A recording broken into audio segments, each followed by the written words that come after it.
What is going on, guys? Welcome to episode 2 of Digital Wildcatters Live. We've got Jason Mearsman. We've got Brian Dillevow, I think. Dillevoux. Okay, I was close. And our good buddy, Ashley Gilmore. Ashley texted us yesterday and said, hey, what do you guys know about the stimulus PPP program? I don't know if that's the actual name or not, which we can also get into. I said, I know absolutely nothing, but a lot of people are asking questions. And so thanks to the help of Ashley, he looped Jason and Brian in. I'm going to let them go ahead and introduce themselves and exactly what they do. But the topic of this is really, what is this program? Who can access it? What are all the terms and conditions? When does it open up? Things like that. Feel free to ask questions. We're going to be taking questions throughout this conversation. So whether you're on YouTube or on Facebook, please, feel free to engage in the conversation. We'll try to take as many of those questions as we possibly can. This is just a casual conversation if it's your first time tuning in, and let's go ahead and get right into it. Perfect. Hey guys, I'm Jason Mearsman. I'm a CPA up in Washington State. I work with business owners and individuals, investors, and the like, all different industries. And, so we're working right now with all of our clients trying to digest all this information that's out there, information overload, obviously, and, want to bring this information to you in hopes that this will help you make smart decisions for your business and for yourself. Hey, I'm Brian Dillevoux. I'm a partner at Sherman & Sterling, which is a law firm, and I work, or my practice and my group in Austin primarily works with startups and emerging growth companies and venture capital firms that fund them. And so we've spent quite a bit of time looking at this program because nearly all of our companies are small businesses that are interested in this program. And there's certain things called, that we'll get into, called affiliation rules, that are of particular concern for venture-backed companies that may make it more difficult for those companies to participate in the program. So we spent quite a bit of time looking at this. If we want to just dive right in, I'm happy to give an overview. And so, over the weekend or on Friday, Congress and the president signed into law what's called the CARES Act, which is the stimulus program that you've read about in the news or heard about. This $2 trillion program. Of that, there's about $350 billion that are allocated for what's called the Paycheck Protection Program. And these are loans that can be made to small businesses that will be forgivable if they're used to pay for payroll, utilities, rent, or mortgage interest.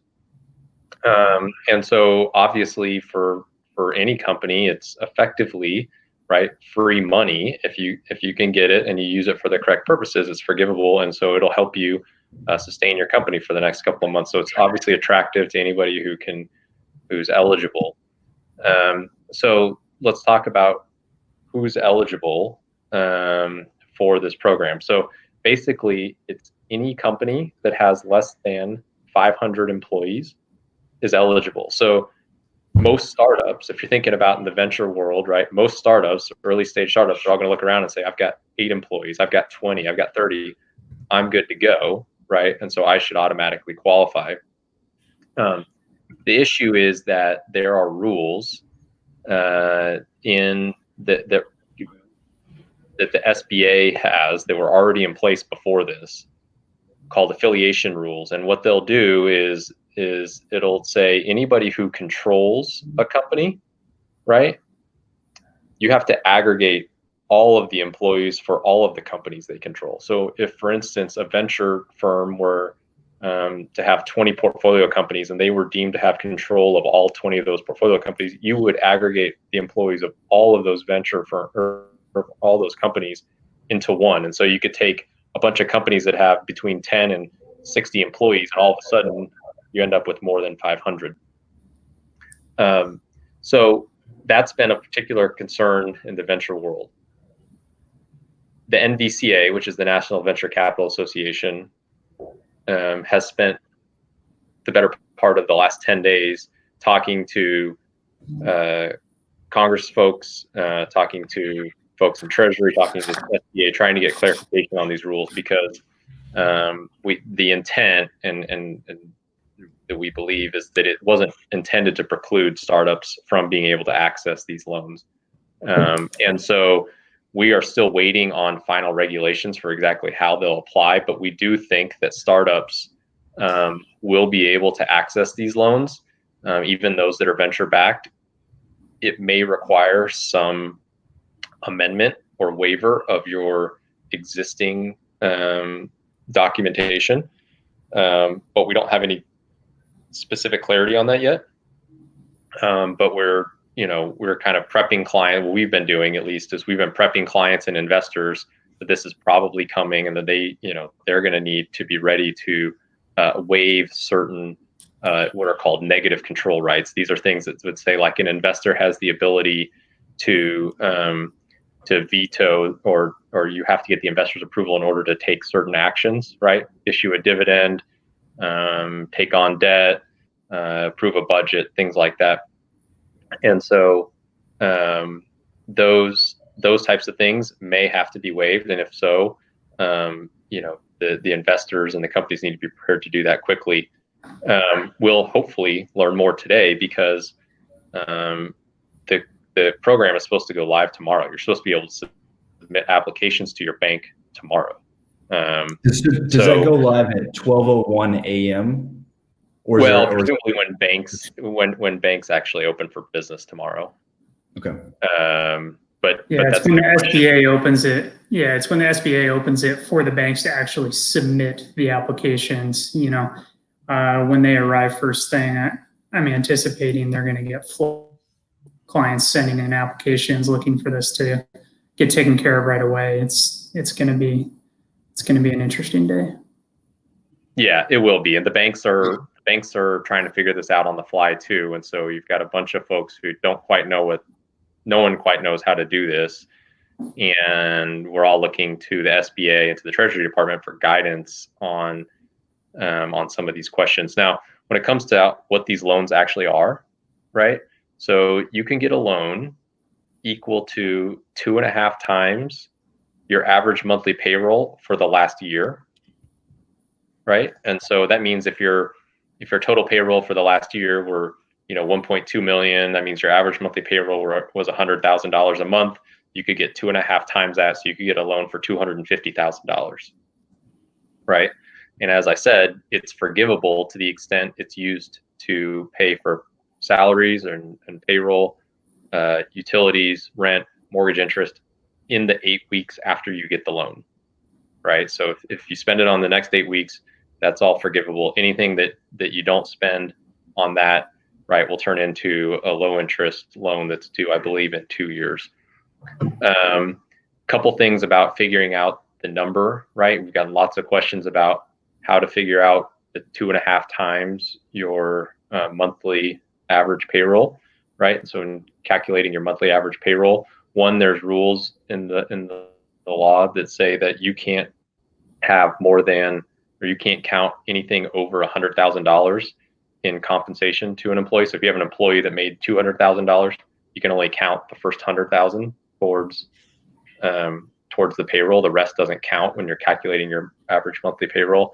Additionally, the act includes things that you can count as payroll costs, like health benefits, retirement benefits, vacation accruals, things like that.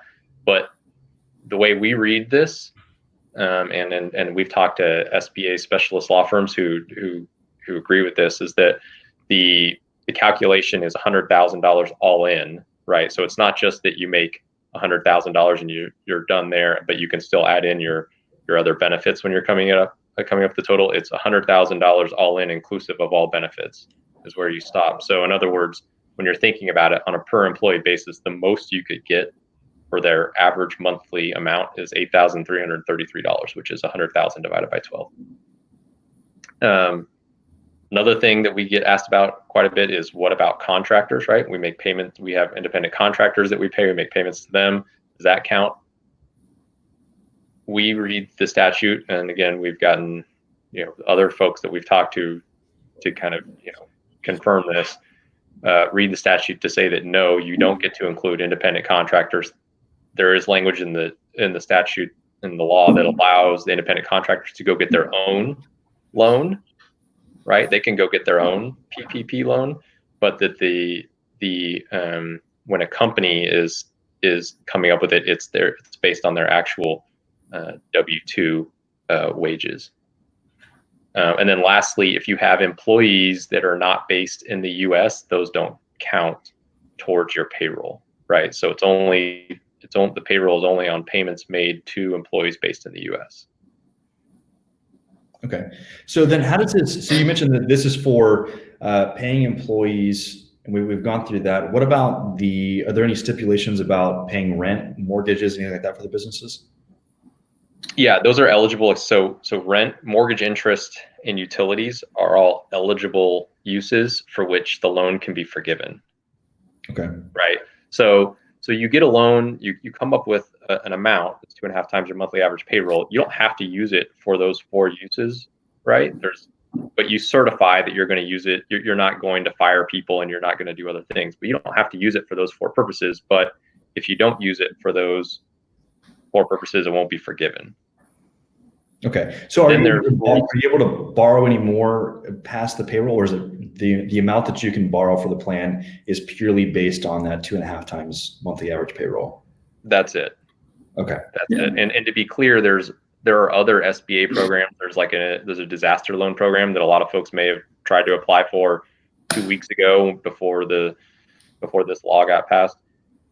You only can use one or the other. A company can't use both. So if the company's applied for the disaster loan, they can convert a disaster loan into the PPP loan, but they can't have them both at the same time. And it looks like we just got a question about that. And so, Yeah. And so that's the answer is, if you already have a disaster loan, you can convert it into a PPP loan, but you can't have 2 loans outstanding at the same time. Okay. What is the definition of the SBA disaster loan? I'm not familiar with that. So this is a program that the SBA has in place and has had in place, right? So it's not necessarily related to this new law, where if a disaster is declared, right, the SBA can step in and make loans in area. And so, I believe a disaster has been declared in the entire U.S. as a result of the pandemic, and so you can apply for SBA disaster loans. These are loans that are smaller in nature, have low interest rates, and favorable terms, to help get a company back off the ground. But for most folks, getting money where the loan is forgiven and you don't have to pay it back is probably going to be the preferred route. Okay. So the PPP is the preferred route over the SBA disaster loan, more favorable terms, plus it can be forgiven. There are longer terms available under the disaster loan, though. You can get loans at, I think, 3.75% up to 30 years. And I think $2 million is the cap on those loans, whereas the payroll protection program may be a smaller loan in nature, just based on your average monthly payroll that you've calculated. Okay. So with the SBA loans, I've done a little bit of research over the years, nothing too crazy. Where do you is there a central website that people are going to go to apply for these things, or do they go to their banking institution and then the banks, fill out an application for this program through that? Like, how does that work? That's a great question. So the payroll protection program, that's all done through your lender, assuming that they are SBA approved. So if you haven't already done so and you're considering applying, I'd recommend reaching out to your lender today to find out if they are approved, and if they are, make sure that they're ready to go for tomorrow. We've been doing that with all of our clients, just trying to make sure that the flood of information that they're going to receive tomorrow, ours finds its way into the system. The disaster loan, though, that's actually applied directly through the SBA, and you can find that on the SBA website, which I believe is sba.gov.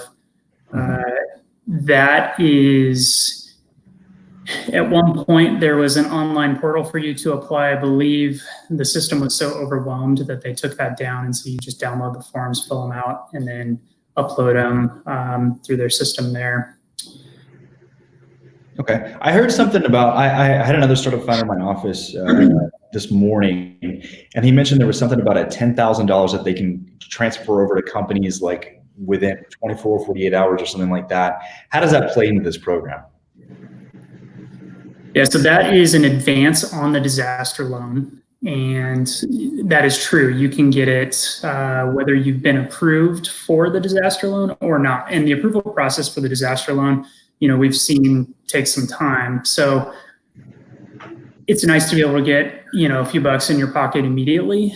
But again, it's kind of a one or the other. And what we're recommending our clients do, if they're able to, is to go after the payroll protection program first. Let's see how that shakes out, and then apply for the disaster loan after that with the $10,000 advance, assuming that they are going to open that up. Yeah, I would agree with that. Okay. Go ahead, Brian. I was just saying, I would agree with that. That at this point, if you haven't already applied for the disaster loan, I would say go ahead and apply for the PPP and see how that shakes out before you apply for the disaster loan. How long is the process? I mean, do we have any indicators from the SBA disaster loan that will kind of clue us into how long people will go? So say a company applies today. Let's just say Ashley applies today with Trax. How long? I mean, he can have the $10,000 advance, but how long until people are actually getting paid? Do we have any insight on that, or is it kind of a toss-up at this point? So our understanding, you're going to apply tomorrow, but we've heard, and banks don't know, we've heard from different banks. I'm trying to pull up an email right now that spoke to this, but I believe that we'd heard that it may not be that they're funded until the end of the month. And so, but the answer is generally, I don't know. And I don't think anybody knows yet how quickly this can all happen. Obviously, the point is to get this money out as quickly as possible, right? And if a company is, in jeopardy of not making payroll in a week, it doesn't help to not get the money in a month. So, I think folks understand that it needs to move quickly, but we don't have any clarity on that yet. Yeah, Go ahead, Ash. I've spoken with two separate banks about this. One that we do a lot of our banking with is Chase, and then another one that we have some relationships with through investors.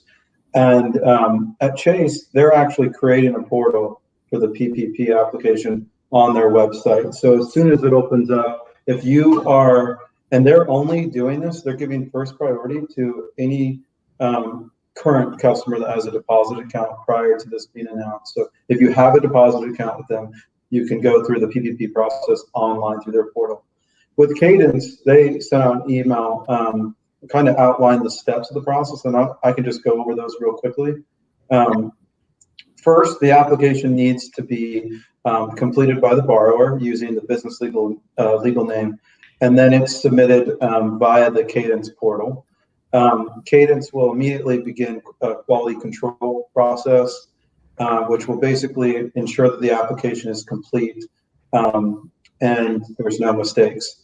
Then Cadence will correspond to the applicant's problem within the application, in the workflow. And then once it's completed, the application will be forwarded to the SBA and be put in the queue to get timestamped, which ensures money allocation to the applicant. It looks like they think that there's going to be, a jam in the process, but that the government is expected to move quickly, and they're saying think hours instead of days for approval on these things. Once the application has been timestamped, the process will move to a credit underwriting memo being generated by the SBA, which will lead to a promissory note being generated. Once the promissory note is generated, it will be sent back through the portal to the borrower with instructions. They will be executed via DocuSign. When the executed promissory note is returned to Cadence, Cadence will fund. So that's just one example of a bank in Houston and how they're handling the process. They go into much more detail, but it sounds like a lot of it. I mean, there is definitely going to be an S portion where everyone's getting hammered right when it opens, and that timestamp is going to be super important. When I was talking to Chase Bank and actually Cadence as well, essentially they're thinking if you have a really good relationship with the SBA, which they both claim to have, and you have a good relationship with your banker, and they have all of the documents they need, they can get it time stamped or sent in right when it opens, to ensure that you get funds very quickly. Yeah. Again, critical that if you're considering this PPP, that you reach out to your banker to establish the process. If they haven't already reached out to you, like it sounds like they have for you, Ash. One thing that we've been considering though is there is an 8-week measurement, I guess, on the funds that you receive. They're anticipating that you're going to use them over the course of 8 weeks, with a June 30 cutoff or deadline for you to make sure that your headcount hasn't been reduced by that point. So, if you back into 8 weeks prior from June 30th, the end of April is likely when the funding is going to occur. That's kind of the way we've been looking at it. As far as the disaster loan process, though, we haven't necessarily seen how long that's going to take yet. I've had clients apply for loans where it's taken anywhere from 2 to 3 weeks to actually get a response on the application, and they are, requesting additional information with not necessarily giving you a timeline of when to expect funding. So that's kind of a big unknown. But that PPP that opens tomorrow, that one, I think, we'll start to see funding anywhere from mid to late April. But again, we don't know. Has anybody talked about in the event that the quarantine lasts much longer than we expected, businesses are still shut down? How long does it? I mean, are you able to draw larger amounts? Are you able to extend certain things out? How does that work, or has that not even been addressed at this point? Well, it's not addressed in this one, but there's already talk, that the government would have to go and then pass another stimulus package, basically.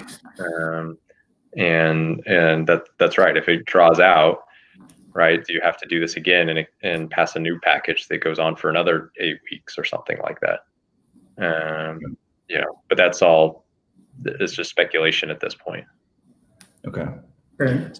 Before we get into some of the questions, Ashley, like how has this affected you guys? Obviously, Energy Tech startup. You guys have been running and gunning. I know you've got 2 offices now here in Houston and also in Fort Worth. And I've unfortunately seen there's been a ton of layoffs, a ton of furloughs. Given the fact that our industry has been hit twice, not only with the coronavirus, but also with low commodity prices due to everything that's happening with Saudi and Russia. How is this impacting you guys?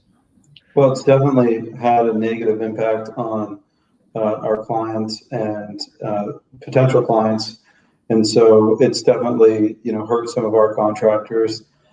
We kind of operate 2 separate groups: our software business and our land services business. Our land services business is made up of a lot of contractors that we've just had to tell them we don't have the work.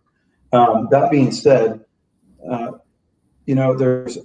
there are people out there that are making money, and so we've looked really at kind of our model and how we could pivot it to turn these lemons into lemonade. And for us, mineral buyers usually become more active when the E&Ps are getting hurt, right? Because they can get good deals. And but when the economy when the industry is hurting this bad, then you start looking at for us, we're looking at banks and RBLs and seeing what's happening there. Is there any chance that we can get in there and help you understand what you're taking ownership of, or what your portfolio companies have? And so we have been hit hard for sure. We've laid some contractors off. We've had a couple people leave the company. We've done some pay cuts, but because we're a software business and the land services business, we seem to have done better than most other startups, and we are picking up more and more projects now. So we actually anticipate to hire some contractors back in the next couple of weeks. What the stimulus has done for us is it's the right move. Giving handouts to people doesn't really help anyone, and we are doing that as well. But being able to give people a paycheck that they've earned has a meaningful impact. We, on the software side, for instance, our developers are going to, we're probably going to be able to be more productive there because of this stimulus than we would have otherwise, whereas we might be losing out in some productivity from marketing and sales and client services. Yeah, absolutely. And I know there's been a lot of startups who are unfortunately kind of tethered to either the rig count or completion crew count, and have had to drastically cut headcount down temporarily for the time being. I know a lot of E&Ps have also laid off a significant amount of people. A lot of people are not laying people off, but also doing, I've seen up to 50% pay cuts.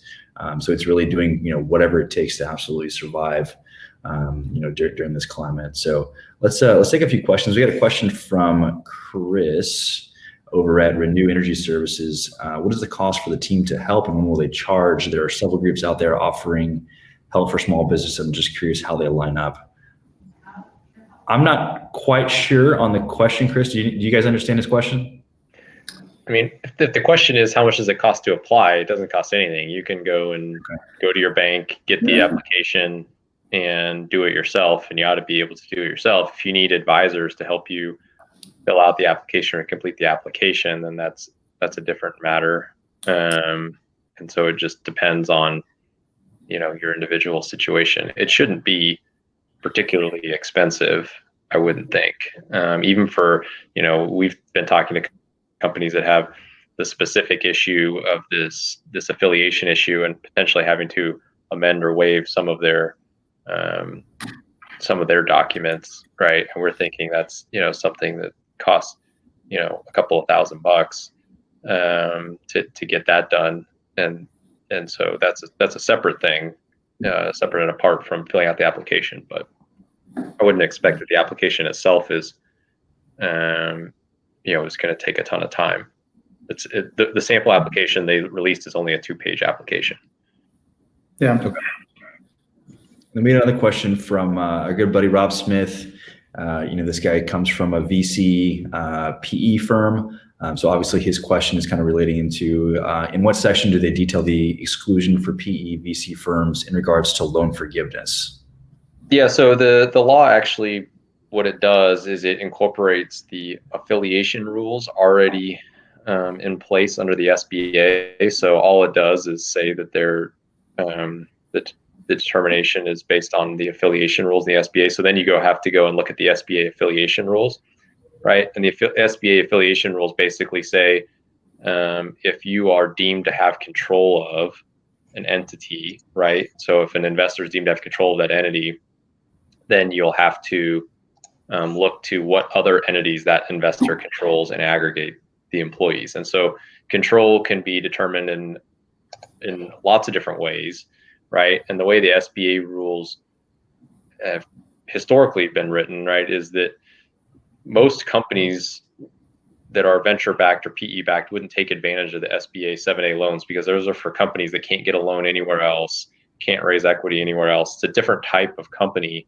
than your typical venture-backed or PE-backed company. And so they're really written for kind of smaller, let's call them mom and pop businesses or restaurants that aren't really what you think of in kind of the venture or the PE space. And so as a result, the affiliation rules from the SBA preclude or have maybe unintended consequences as it relates to this program. And so that's what groups like the National Venture Capital Association and others have been working with the lawmakers to try to get additional clarity on is, okay, but what's it going to, if you've got a venture fund that owns 20% of a company, right? They don't own more than half, but are they going to be deemed to control because they're a significant minority owner? Or are they going to be deemed to control because they have veto rights on any number of actions that the company can take? And so that's what we're hoping to get guidance on today. There's been lots of sort of feedback indirectly, from lobbyists and other lawmakers about how they expect it to come out, but we don't have anything for certain yet. What about the actual funds themselves, the VCs and the private equity, like the actual entities? They have employees, they have staff. Are they excluded? I'm just reading that. They would be included. They would be included. So if they were to, if a VC or a private equity fund were deemed to have control, you would have to also add in not just their portfolio companies, but the people at the management company. One thing to note is that the venture capital companies and the funds and the PE funds, their management companies can actually apply for this program as well. Right. So like, your investors can go apply for this if they've been negatively affected, and they can go and get this program as well, assuming that they can meet the size of the person test.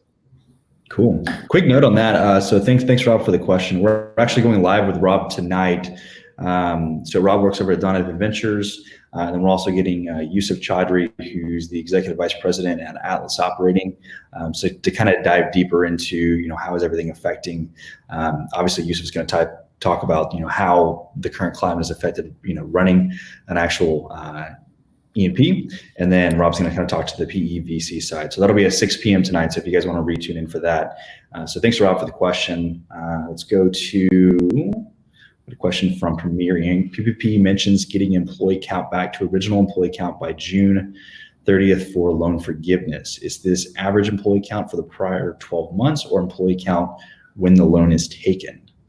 So it's actually, so there's a provision in the law that basically says, because the whole intent is you're going to take this money and you're going to keep employees on your payroll. You're not going to fire people or lay them off. And so if you do lay off folks, there's a reduction in the amount, or kind of a pro rata reduction in the amount of the loan that can be forgiven.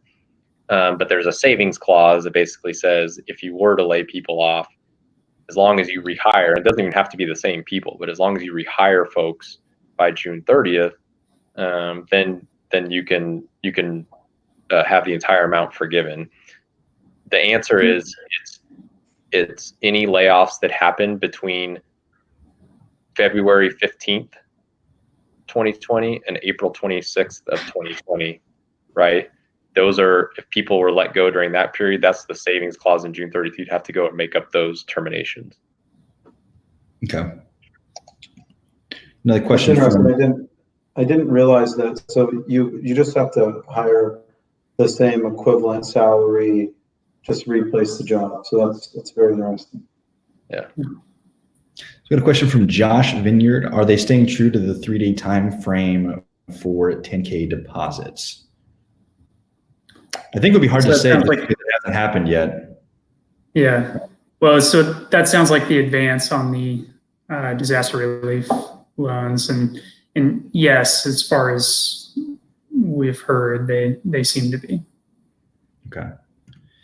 Another question from Marilyn Beavers. Can you talk about how the PPP applies to contract workers, DBAs, startups with low payrolls? I know we covered this a little bit, but let's just kind of recap on the really small startups. Sure. So if you're a contract worker, you're eligible to apply for your own PPP loan, right? And there's rules in the law about how you should calculate what your monthly salary is. Same for, I think by DBA, I assume she means a sole proprietor. Those are covered by the PPP law, PPP program as well. So both of those are eligible to apply for their own loan. If a startup has a low payroll, that just means that they're going to have a lower loan amount that they can get, right? It's the amount of the loan is a function of 2.5 times your monthly average payroll. Okay. Yeah, one thing to note though too for sole proprietors, independent contractors, I believe the application does not open for another week. So you're understanding, Brian, I believe the 10th is going to be the date for those applications. Oh, okay. No, I hadn't seen that. So what else? Do you know What other Roger, that we missed? I do have a question about the independent contractors. I know that they can claim unemployment right now, which is unusual, I think. Does the unemployment benefits affect the independent contractors applying for the PPP? It shouldn't, no. The intent, of this payroll protection is really to shift a lot of what's currently weighing down unemployment over to the businesses themselves and, make the businesses be a little bit more proactive and maintain payroll and rather than rely on unemployment benefits. So they should not necessarily preclude somebody, if they've been receiving unemployment benefits from also getting access to this payroll protection. But I do believe the unemployment benefits at that point would stop. It's my understanding as well. Perfect. Okay, so they can do both. Sorry about that, Jake. Go ahead. No. Go ahead. I'm just we don't have any more questions. Waiting for people. If you guys have any more questions, please ask. We've run through just about all of the ones that we have here so far. Yeah. I don't know what There's else. Just a couple of things that. Sure, there's a couple of things that might be worth noting. So we talked about how you can't have both a disaster loan and a PPP loan, but there's also some potential. There's some things in the law, like you can get a payroll tax credit. You can apply for a payroll tax credit. You can also defer payroll tax payments under the law, but you can't do those things if you also get a PPP. So like if you do those things now while you're waiting for the PPP, you'll need to pay those back or become current on your payroll tax payments to the government when you get the PPP. Also under the PPP, we talked about how if you lay folks off, there's a savings clause for being able to rehire them. One other thing that's worth noting is if you reduce salaries, right? You can also, if you reduce salaries of people who make less than $100,000 by more than 25%, there will be a proportionate reduction in the amount of loan that can be forgiven. So the idea is that you keep everybody on, at their same salary. Now that doesn't, the $100,000 threshold is obviously meant to, if you're a higher income employee, you can have your salary cut, right? As long as it stays above or stays at $100,000 without it triggering that. Cool. We got a question from our buddy Matt, who's also over at Trax. If you're limited to 100K per employee on the claim, does this effectively limit all retained positions to be paid at 100K or less? Yes. Yeah. The answer to that is yes. Because what's going to happen is, I mean, you could pay them more, but in terms of the amount forgiven, the amount forgiven is also going to be only up to $100,000 per employee. So like you couldn't pay, you couldn't get a loan for $500,000 and then turn around and pay pay two employees $250,000 each and have that forgiven, right? It would only be $100,000 of each employee's payment that would be forgiven. Yeah. There's another question. How many states are being restricted from getting pickups done? I'm not quite sure I understand the question. Do you guys? No. So right hand drive, Steve, if you could please rephrase the question, we'll come back to you. I got another question from my good buddy, David. I work for myself and I am my only employee. I work from home and 33% of my home is my business/office. Can I cover my normal salary and 33% of my mortgage with the PPP? So in terms of the loan itself, the loan amount, that's not gonna cover it, right?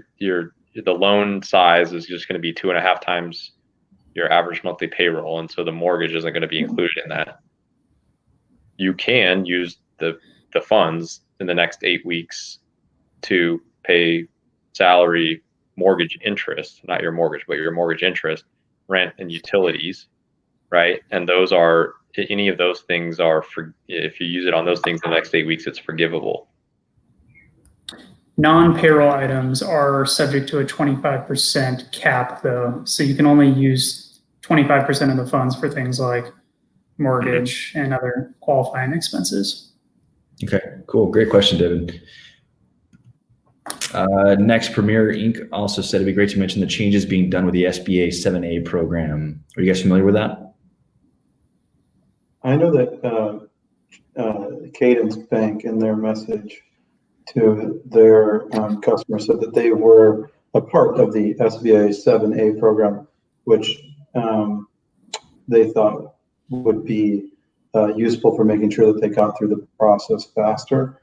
But other than that, I don't know anything particular about these PPP loans, the program, the loans are being made through the SBA 7A loan program, right? And so banks that historically have done 7A loans ought to be able to process these PPP loans. I don't know if there's anything that was a specific change to the 7A program so much as they sort of use the 7A program as the method to get these PPP loans out to customers or out to the companies.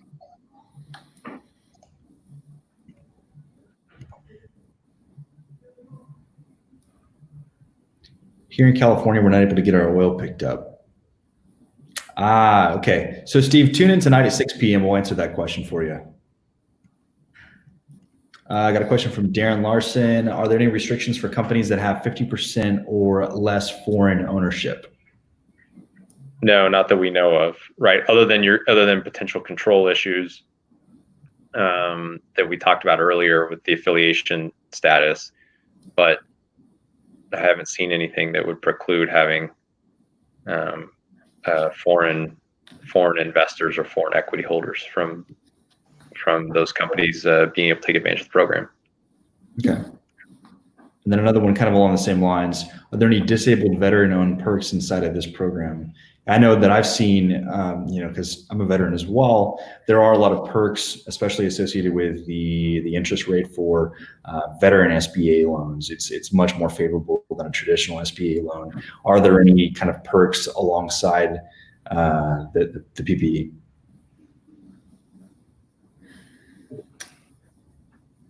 I don't know. I haven't focused on that.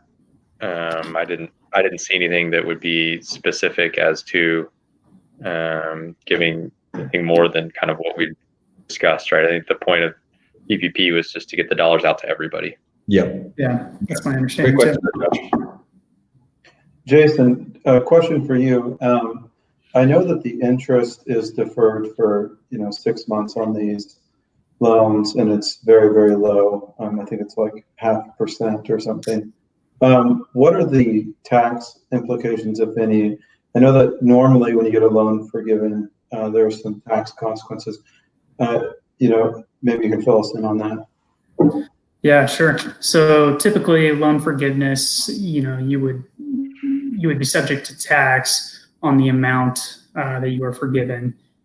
In this particular scenario, there are no tax implications. Any forgiveness of this PPP program will actually come to you tax-free. So that's a major benefit, and that's why so many small businesses are going after this, because it really fiscally makes sense to help them keep their employees paid and keep things moving. Yeah, great question, Ashley. All right, guys. This is the time to ask questions before we wrap up. If you have any more questions, please ask in the next few minutes. We are kind of nearing, we're at about 45 minutes now, so kind of nearing top of the hour. Jason, Brian, Ashley, are there any other things that we haven't? I feel like we've covered a lot of information. I don't want us to beat a dead horse and kind of run in circles or anything, but is there any other specific things that you guys want to add? There is one thing I want to add. First, thank you for putting this together. It was super useful just getting to participate in this conversation. When you post this recorded version, is there areas for you to add information? So for instance, yep. Brian's law firm and his contact information, if you're a startup out there, I'm sure they would love to help you work through some of the legal issues about getting qualified if you're running into some of the things that I myself might be running into. And then Jason might have some information from his firm that can be posted with the video, because I know that they would love to. They've done a great job for us in the past. So so if you're looking for great service providers, these are guys that obviously reached out to us early on to see if they could help us through some of these challenges. So. Yeah, absolutely. So what I'll do is I'm going to put everybody's contact information down below in the description. So this will be on YouTube and also on Facebook.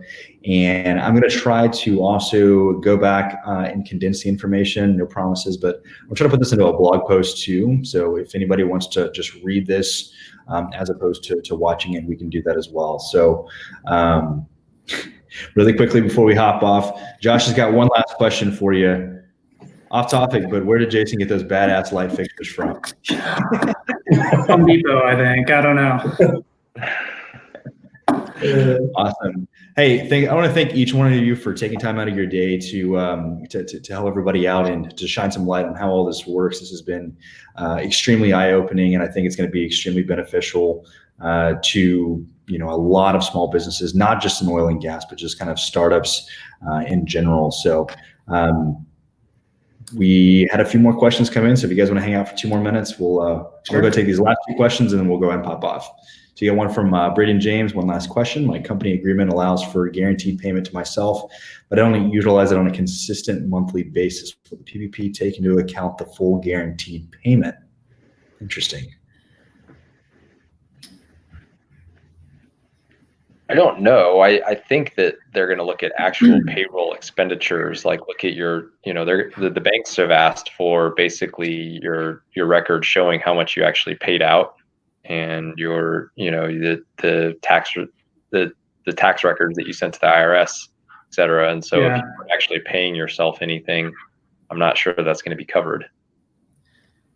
Yeah, we suspect that when you go to apply for the forgiveness portion of the PPP, that you're going to be required to show 941s, you're going to be required to show payroll records, you're going to be required to show, a variety of different things to prove out what you've used the funds for or how you calculated your loan amount. So I suspect that if you're not taking the full amount, that may not qualify, only to the extent that you actually take.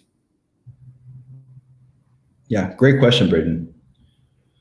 All right, guys, that wraps it up. Once again, thanks to these guys for taking the time. We're actually doing another live stream tonight at 6 p.m., as I mentioned earlier, with Rob Smith of Donovan Ventures and Yusuf Chaudhry of Atlas Operating to dive into a little bit of how is the current climate affecting, E&Ps, how is it affecting VC and private equity guys, what are some of their projections of how all this is going to play out. I think it's going to be a really good conversation, so hope to see some of you back here. Once again, we'll always be taking questions. So thanks to Jason, thanks to Brian, thanks to Ashley for taking the initiative and really setting all of this up. I think it's extremely important information for so many companies who are, kind of struggling through all this, as a lot of us are. So huge thanks to all you guys for making this happen. And as I mentioned, we're going to put everybody's contact information in the description below so that you guys can reach out to them directly if you have any more questions and see if they can assist you with this process. So we will catch you guys on the next. Yep. Brian, can you answer that last question? What if you start? It's a great question, actually, that just popped up. Yeah. Yeah. If it's 6 months or 3 months, is it still a 12-month average? No, there's a separate calculation for that. Basically, a stub period. I think it's January and February is what you're calculate the average monthly payroll off of. I believe you have to have been a company that had been formed and paying people as of February 15th in order to qualify. Great question. Thanks, Laura. Yeah. Sorry about that, Jake. You want to redo your conclusion? Thanks, guys. I've already concluded twice, so let's just go and roll to the outro. There we go. We still says